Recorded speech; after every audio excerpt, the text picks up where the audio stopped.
વાવ, જો તો ખરી કેવા મસ્ત મસ્તીના ડ્રેસ છે હે. હાઈ ક્લાસ ડ્રેસ છે જોતા. આવું મારે પણ વિચાર છે હો.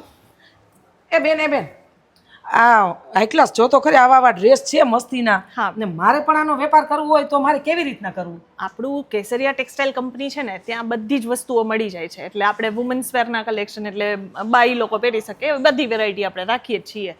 ઇવન મેન્સ વેરના કલેક્શન એ મળી જશે. અને જો નાનકડા છોકરાના કપડાં જોતા હોય તો એ પણ આપણે મળી જાય છે. જો તમારે પણ આવી જ રીતના એક શોરૂમ જેવી દુકાન ખોલવી હોય ને તો એ પણ તમે ખોલી શકો છો. એના માટે શું કરવાનું ખબર છે?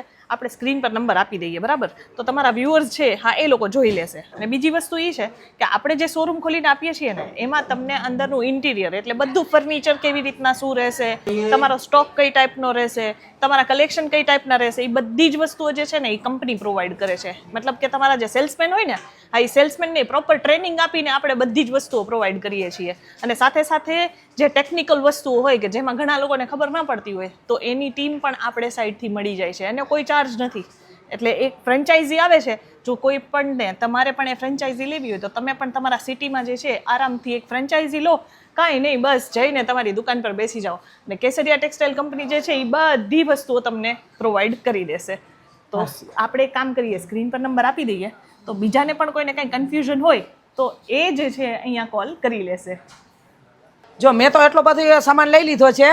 તમારે પણ લેવું હોય કે તમારે પણ આ ધંધો ખોલવો હોય તો મારી સ્ક્રીન ઉપર નંબર આપેલા છે, તમે જઈ અને ચેક કરી લેજો.